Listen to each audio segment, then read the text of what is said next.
Assalamualaikum warahmatullahi wabarakatuh. Selamat pagi. Ya, dalam video kali ini saya akan menjelaskan pengantar dari risiko bisnis. Apa saja itu risiko bisnis dan juga manajemen risiko bisnis itu seperti apa? Akan saya jelaskan di video ini. Disimak terus ya video dari saya.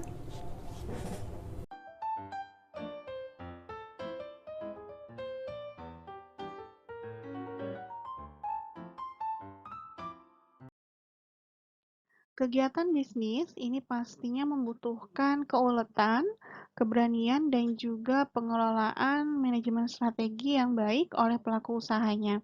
Nah, meskipun pelaku usaha ini melakukan persiapan yang sangat matang, pasti tidak bisa namanya menghindari resiko usaha yang ada di suatu masa depan.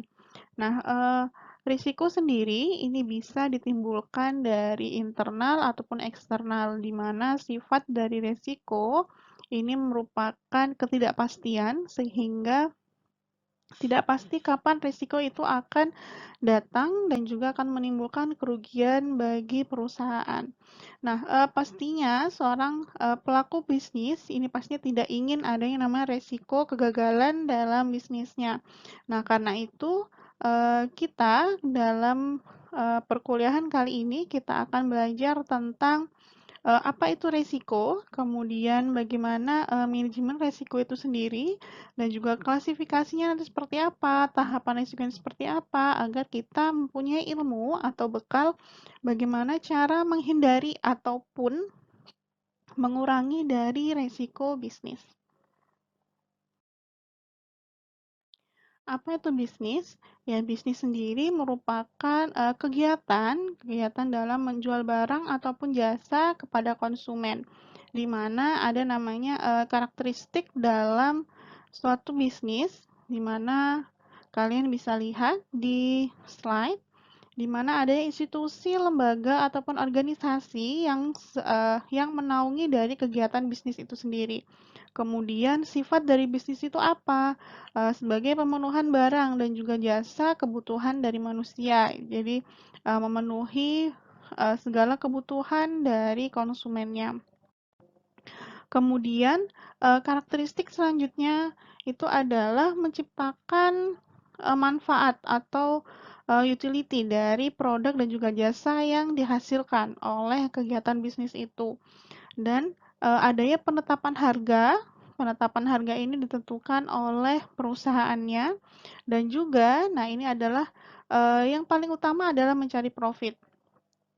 Di mana ada profit, di mana ada resiko, ini juga pasti ada namanya return-nya, keuntungannya.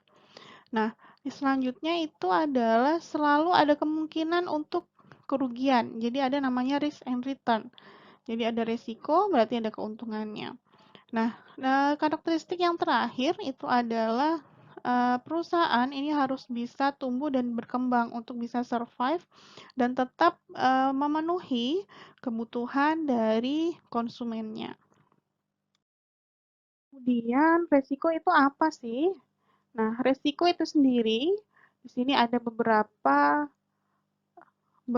pengertian dari resiko, yaitu ketidakpastian yang dihadapi oleh perusahaan yang bisa saja ini menyebabkan kerugian atau kegagalan. Kemudian adanya tindakan yang dihubungkan dengan kemungkinan munculnya kerugian di suatu masa depan atau memang sudah diprediksi akan ada resiko yang menghadapi. Kemudian ketidakpastian dalam setiap keputusan dan juga adanya beberapa hasil yang diperoleh dari setiap kemungkinan atau pengambil keputusan, dan kemungkinan itu bisa didapat dari permasalahan baik itu keuangan, politik, dan juga industri. Nah, yang bisa kalian simpulkan apa sih dari beberapa pengertian ini? Ya, yang bisa kalian simpulkan adalah resiko itu tidak bisa lepas dari yang namanya ketidakpastian. Jadi kita tidak bisa memprediksi, kita tidak bisa menetapkan, pada beberapa tahun ke depan perusahaan ini pasti akan merugi. Nah, itu tidak bisa.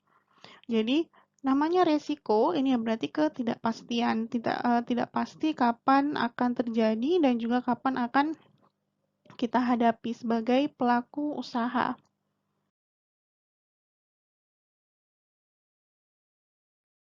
Nah, karena risiko sendiri ini tidak bisa dilepaskan dengan yang namanya ketidakpastian. Nah, apa saja sih penyebab dari ketidakpastian itu? Nah, di sini ada 3 penyebab, yaitu yang pertama adalah tenggang waktu, kemudian keterbatasan pengetahuan, dan yang ketiga adalah keterbatasan informasi. Nah, pada poin yang tenggang waktu, kenapa tenggang waktu ini bisa menjadi penyebab? Nah, meskipun perusahaan ini sudah merencanakan secara detail dari perencanaannya, kemudian tahapannya itu seperti apa, misalkan dalam pengembangan bisnis. Nah, di situ kan ada namanya durasi waktu. Dalam waktu itu berjalan, itu pasti akan ada beberapa kondisi atau beberapa event yang akan terjadi. Nah, itu bisa saja mempengaruhi dari keputusan yang diambil. Jadi, bisa saja itu mempengaruhi dari keputusan yang diambil oleh manajer contohnya. Nah, itu bisa saja event-event yang tidak disangka atau tidak diprediksi oleh pengambil keputusan ini bisa saja menjadi resiko untuk kegagalan bisnisnya. Kemudian keterbatasan pengetahuan, ya pasti. Jadi pengambil keputusan ini harus mempunyai pengetahuan yang luas sebelum mengambil keputusan dalam strategi yang diambil oleh perusahaannya. Ketika pengetahuannya ini kurang, pasti resiko yang akan dihadapi ini biasanya lebih besar. Kemudian keterbatasan informasi, ya informasi yang luas, baik itu isu dalam negeri ataupun isu luar negeri, ini akan mempengaruhi dalam penyusunan rencana dan juga pengambil keputusan strategi untuk perusahaan. Nah, di sini ada beberapa klasifikasi ketidakpastian. Jadi, ada ketidakpastian ekonomi, ketidakpastian alam, dan juga ketidakpastian kemanusiaan. Nah, jadi ini juga menjadi klasifikasi dari resiko. Untuk ketidakpastian ekonomi, di sini dicontohkan itu seperti perubahan sikap, perubahan konsumen, kemudian perubahan selera. Ini menjadi contoh dari ketidakpastian ekonomi. Jadi, kejadian yang timbul sebagai akibat dari kondisi dan juga perilaku dari pelaku ekonomi. Nah, konsumen ini juga menjadi salah satu dari pelaku ekonomi. Jadi seperti perubahan harga, perubahan teknologi. Nah, itu yang sangat mempengaruhi dari timbulnya resiko. Nah, kalau ketidakpastian alam ini ada yang bisa diprediksi dan juga ada yang tidak bisa diprediksi. Jadi misal di sini adalah ketidakpastian yang disebabkan oleh alam, contohnya saja badai, gempa bumi, kebakaran. Nah, kalau misalkan untuk yang kejadian alam yang memang tidak bisa diprediksi itu ya seperti banjir, kemudian gempa bumi. Nah, kalau misalkan kebakaran ini eh, masih bisa di-manage lah. Jadi bagaimana ada namanya safety untuk kebakaran ini bisa di-manage dibandingkan untuk yang kejadian alam seperti badai ataupun gempa bumi. Kemudian ada namanya ketidakpastian kemanusiaan. Nah, kalau ketidakpastian kemanusiaan ini disebabkan oleh perilaku dari manusianya. Jadi misalkan ya pencurian, penggelapan, korupsi, pembunuhan. Nah, itu juga menjadi ketidakpastian kemanusiaan.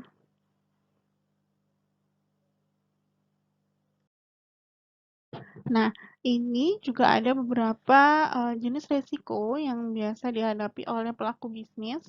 Jadi di sini ada resiko produksi, resiko pasar, resiko kelembagaan, dan juga resiko kebijakan dan resiko finansial atau keuangan. Nah, untuk resiko produksi, jadi sumber dari resiko produksi ini biasanya itu dari cuaca, dari musim, kemudian teknologi, tenaga kerja yang bisa menyebabkan buruknya kualitas dan juga rendahnya produktivitas, yang mana akhirnya itu menyebabkan gagal panen.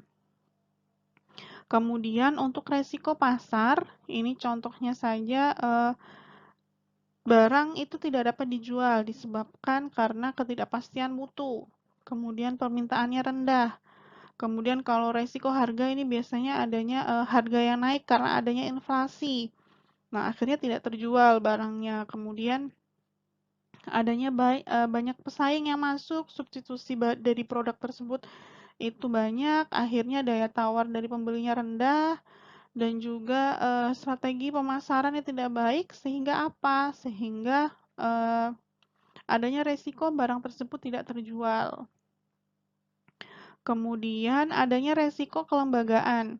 Nah, kalau resiko kelembagaan ini ditimbulkan itu karena adanya beberapa aturan yang membuat anggota dari suatu organisasi ini bisa kesulitan untuk memasarkan atau meningkatkan hasil produksi. Nah, kalau resiko kebijakan, di sini resiko yang ditimbulkan karena adanya kebijakan dari dari perusahaan ataupun dari pemerintahan yang mana itu bisa menghambat dari kemajuan suatu usaha. Misalkan contohnya kebijakan tarif, kemudian pajak. Nah, itu yang bisa menjadi resiko dari suatu bisnis. Kemudian resiko finansial. Nah, risiko finansial ini itu timbul karena perputaran barang yang rendah, kemudian keuntungan yang menurun karena tidak ada penjualan, kemudian adanya hutang, kemudian pajak yang besar. Nah, ini bisa masuk di resiko finansial atau keuangan. Ya, di sini tadi sudah kita pelajari tentang jenis-jenis resiko. Nah, sekarang ada namanya wujud dari resiko. Nah, wujud dari resiko sendiri ini ada beberapa, contohnya adalah kerugian atas harta milik, ya jelas. Pasti ada namanya resiko kegagalan, berarti ada namanya kehilangan dari atas hartanya. Kemudian ada tanggung jawab hukum yang harus diikuti, kemudian penderitaan, ya jelas namanya kita kehilangan ataupun merugi, ini pasti ada perasaan yang ya kurang enak lah sebagai pelaku usaha. Kemudian ada perubahan keadaan pasar.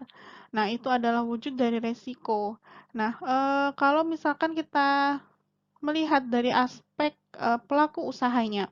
Jadi di sini ada kelompok sikap individu dalam menghadapi resiko. Jadi di sini ada ada tiga pembagian dalam kelompok sikap individu. Yang pertama itu adalah takut terhadap resiko. Jadi tidak berani dalam menghadapi resiko. Kemudian yang kedua itu adalah netral. Kemudian yang ketiga itu adalah pembuat keputusan yang berani terhadap resiko. Jadi risk taker. Jadi ya kalau sebagai pelaku usaha karena ada ya karakteristik dari pelaku usaha itu bermacam-macam, bisa menjadi pada saat momen tertentu bisa saja menjadi takut terhadap risiko, kemudian terkadang ada yang dia berani terhadap resiko. Jadi tergantung dari tadi apa penyebab dari ketidakpastian itu. Bisa dari informasi, bisa dari pengetahuan yang diperoleh, kemudian dia sudah ada informasi yang itu mendukung dari keputusannya. Nah, ketika dia tidak yakin dengan keputusan itu, kemudian tidak yakin dengan di masa depan itu seperti apa, biasanya dia akan takut terhadap resiko untuk mengambil keputusan itu. Kemudian jika dia sudah paham, kemudian punya pengetahuan yang luas, sudah yakin prediksinya atau keputusannya, biasanya dia akan mengambil atau berani terhadap resikonya. Pengelolaan resiko ini disebut dengan namanya manajemen resiko. Jadi, ada namanya ilmu manajemen resiko di mana bagaimana cara mengelola, kemudian mencari strategi untuk bisa mengurangi dari risiko itu sendiri. Nah, ada beberapa upaya dalam pengurangan dampak resiko, contohnya dalam agribisnis. Ya, di situ kalian juga bisa lihat ada misalkan di resiko penurunan produksi, ini biasanya menggunakan asuransi. Nah, kita tahu sendiri juga ada namanya asuransi pertanian, Ini yang mana bisa mengurangi adanya kejadian misalkan banjir, gagal panen, ini bisa ditanggung oleh asuransi tersebut. Kemudian misalkan ingin menurunkan resiko adanya mutu produk yang jelek. Nah, biasanya menggunakan apa? Menggunakan penerapan teknologi, teknologi pasca panen ataupun teknologi budidayanya. Ini bisa mengurangi adanya resiko mutu produk yang jelek. Kemudian, kalau misalkan dalam risiko keuangan ataupun pembiayaan, ini biasanya menggunakan diversifikasi ataupun integrasi vertikal. Nah, kalau misalkan resiko perubahan harga, ini bisa menggunakan kontrak di muka, kemudian future market, hedging. Nah, nanti kita akan belajar apa itu hedging, kemudian agricultural option. Nah, itu adalah beberapa upaya, contoh upaya dalam pengurangan dampak resiko pada agribisnis. Nah, sekarang kita masuk dalam manajemen resiko. Apa sih itu manajemen resiko? Jadi di sini ada beberapa pengertian yang bisa kalian perhatikan apa itu manajemen resiko. Jadi manajemen resiko ini merupakan cara-cara yang digunakan untuk menangani berbagai permasalahan yang bisa menimbulkan risiko. Kemudian manajemen resiko itu juga proses untuk pengidentifikasian, kemudian pemilihan teknik yang paling layak ataupun paling pantas untuk bisa mengatasi dari resiko tersebut. Kemudian manajemen resiko itu juga di dalamnya ada namanya keputusan untuk memperbaiki baik itu sumber daya yang dimiliki, kemudian teknologi yang digunakan, yang mana bisa mengurangi resiko yang akan dihadapi oleh perusahaan. Nah, dalam manajemen resiko ini ada beberapa tahapan. Yang pertama itu mengidentifikasi potensi dari kerugiannya. Jadi dilihat dulu kira-kira kerugiannya itu apa saja sih? Kemudian ada potensi apa ke depan itu? Seperti itu. Kemudian langkah selanjutnya itu adalah mengevaluasi potensi dari kerugian. Sudah diketahui potensi resikonya itu apa, lanjut ke evaluasinya. Jadi dilihat bagaimana, apakah masih bisa ditanggulangi atau seperti apa. Kemudian tahap selanjutnya adalah memilih teknik yang layak untuk mengatasi kerugian tersebut. Jadi setelah dievaluasi harus kemudian dipilihkan strategi apa atau teknik apa yang bisa digunakan untuk bisa mengurangi resiko tersebut. Nah, tahap terakhir itu adalah pengimplementasian dari teknik atau program ataupun strategi yang digunakan untuk mengurangi resiko tersebut. Apa sih tujuan dari manajemen resiko? Di sini ada beberapa yang saya ringkas untuk tujuan manajemen resiko. Yang pertama, jelas melindungi perusahaan untuk bisa tetap survive. Kemudian memberikan kerangka kerja. Jadi ketika suatu perusahaan ini mempunyai sistem manajemen resiko, strategi manajemen resiko ini bisa memberikan kerangka kerja yang pasti untuk perusahaannya untuk bisa meminimalkan resikonya. Kemudian meningkatkan efektivitas dan efisiensi manajemen. Ya, karena kita sudah karena perusahaan itu sudah paham tentang risiko yang akan dihadapi di masa depan, pastinya segala kegiatan dari perusahaan ini bisa lebih efektif dan efisien. Kemudian meningkatkan kinerja perusahaan. Nah, resiko yang berkurang ini pasti akan meningkatkan kinerja dari perusahaannya. Kemudian mendorong manajemen agar bertindak proaktif. Nah, karena resiko ini tidak bisa lepas dari ketidakpastian, jadi harus bisa aktif, harus bisa aware dengan apa yang terjadi di baik itu internal ataupun eksternal perusahaannya. Kemudian bertindak hati-hati dalam menghadapi resiko ya. Jadi perusahaan pengambil keputusan harus bisa berhati-hati dalam setiap keputusannya untuk bisa menghadapi resiko atau mengurangi resiko.